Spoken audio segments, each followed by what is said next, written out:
पश्चिम बंगाल के मालदा में आदिनाथ शिव मंदिर में भगवान शिव के भव्य शिवलिंग की स्थापना हो रही है। इस मौके पर हजारों की संख्या में श्रद्धालु अदीना मस्जिद के पास शिव मंदिर में नाचते गाते भजन कीर्तन करते सुनाई दिए।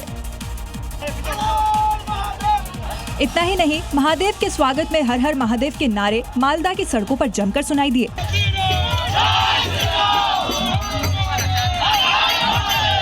जबकि कुछ लोग ई रिक्शा में भगवान शिव के भजन गाते सुनाई दिए।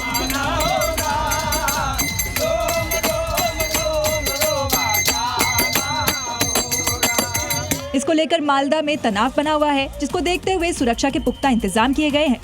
इसी कड़ी में सुरक्षा के बीच आदिनाथ शिवलिंग को मंदिर लाया गया, जिसकी स्थापना अदीना मस्जिद के पास शिव मंदिर में धार्मिक रीति रिवाजों और रुद्र अभिषेक के साथ होगी। मॉर्निंग जी में वक्त है दिल्ली टॉप 5 का। दिखाते हैं आपको देश की राजधानी की 5 बड़ी खबरें। पूर्वी दिल्ली की गीता कॉलोनी में मौजूद यमुना खादर में शराब पीने के बाद नदी में उतरे 4 युवक तेज बहाव में बह गए। एक युवक का शव बरामद हुआ, जबकि 3 की तलाश जारी है। जंतर मंतर पर प्रदर्शन के दौरान घायल हुए हेड कांस्टेबल बाबूलाल की सर्जरी के बाद हालत पर नजर रखी जा रही है। ऑपरेशन थिएटर से बाहर आने के बाद उनके बेटे यशपाल ने कहा कि शांतिपूर्ण प्रदर्शन होना चाहिए, हिंसा किसी को मंजूर नहीं, उन्हें अपने पिता पर गर्व है। जंतर मंतर प्रदर्शन में घायल हुए पुलिसकर्मियों के परिजनों ने बड़ा आरोप लगाया। कहना है कि हिंसा करने वाले छात्र नहीं बल्कि देश विरोधी तत्व या आतंकी हो सकते हैं। उन्होंने घटना की निष्पक्ष जांच की मांग की है। एमसीडी की स्टैंडिंग कमेटी को नया नेतृत्व मिल गया है। बीजेपी नेता सत्या शर्मा निर्विरोध स्टैंडिंग कमेटी की अध्यक्ष चुनी गई। उन्होंने पदभार भी संभाल लिया है। यह लगातार दूसरी बार है जब उन्हें इस अहम जिम्मेदारी की कमान सौंपी गई है। दिल्ली पुलिस की क्राइम ब्रांच ने 17 साल से फरार चल रहे 2 आरोपियों को गिरफ्तार किया। खुफिया सूचना पर दिल्ली और रामपुर में एक साथ चलाए गए अभियान में दोनों दबोचे गए हैं। इन पर हत्या की कोशिश के 21 मामले दर्ज हैं। और इसी बीच छत्तीसगढ़ के रायपुर से बड़ी खबर, जहां पर लाखों की चोरी का खुलासा हुआ। घर का शेफ ही चोरी का मास्टरमाइंड निकला। 51,50,000 रुपये कैश समेत 70 लाख रुपए की चोरी हुई है और आरोपी महेंद्र और पिंटू यादव दोनों अरेस्ट हो चुके हैं। महाराष्ट्र के नागपुर रेलवे स्टेशन से ये आरोपी भागने की फिराक में थे।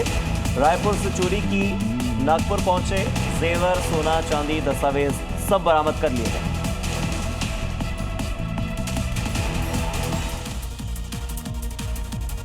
और चलिए अब देखते हैं अब तक की 5 बड़ी खबरें। निष्क्रिय और बंद बैंक खातों में जमा हजारों करोड़ रुपए के दावों पर सुप्रीम कोर्ट आज सुनवाई करेगा। याचिका में आरबीआई समेत नियामकों के पास करीब 40,000 करोड़ रुपए होने का दावा है। सार्वजनिक डेटा उपलब्ध करवाने की मांग की गई है। डिजिटल अरेस्ट के बढ़ते मामलों पर सुप्रीम कोर्ट आज फिर सुनवाई करेगा। पिछले सुनवाई में अदालत ने जांच की जिम्मेदारी सीबीआई को सौंपी थी। केंद्र सरकार ने उच्च स्तरीय समिति गठित करने की जानकारी देते हुए ठोस कदमों के लिए 1 महीने का समय मांगा था। पेरिस में हुई चाकूबाजी की सनसनीखेज वारदात में गर्भवती महिला समेत 3 महिलाएं घायल हुई हैं। 2 पीड़ितों की हालत काफी ज्यादा नाजुक बनी हुई है। गिरफ्तार आरोपी ने पूछताछ में दावा किया कि उसे ऐसा करने के लिए अल्लाह ने कहा था। बलूचिस्तान में हालात लगातार विस्फोटक होते जा रहे हैं। बलूच लिबरेशन आर्मी ने आर्थिक नाकेबंदी का ऐलान किया। प्रमुख हाईवे जाम कर दिए। 200 से ज्यादा गाड़ियों में आग लगाने का भी दावा है।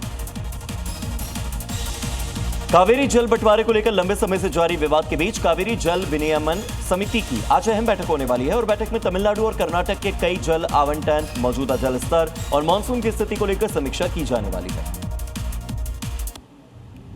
इस्तीफे के बाद जब संसद पहुंचे पूर्व शिक्षा मंत्री धर्मेंद्र प्रधान, तो उनके स्वागत पर अब राहुल गांधी ने सरकार पर निशाना साधा। राहुल गांधी का कहना है कि सम्मान नहीं, ये बर्बादी का जश्न है। युवाओं की भविष्य की बर्बादी का जश्न सरकार मना रही है।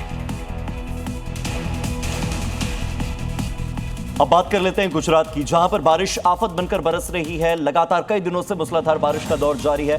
नदियां ओवरफ्लो हो चुकी हैं और इस वजह से पुल हो, पुलिया हो, सब जलमग्न हो चुके हैं। और जलमग्न होते पुल से ट्रक का गुजरना एक युवक को किस तरह से भारी पड़ा, आइए दिखाते हैं आपको अगली रिपोर्ट में।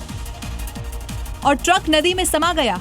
इस वीडियो में देखिए पुल से कितनी तेज बहाव से पानी बह रहा है। पुल के एक छोर पर कुछ गाड़ियां नजर आ रही हैं। उन्हीं गाड़ियों में से एक ट्रक तेज बहाव के बीच से ट्रक निकालने की कोशिश करता है। अब लोग उसे ऐसा करने से मना करते हुए भी दिख रहे हैं, लेकिन वो मानता ही नहीं है।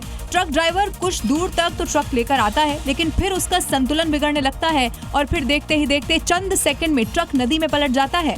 हादसे के बाद ट्रक तिनके की तरह तैरने लगता है और फिर धीरे धीरे डूब जाता है।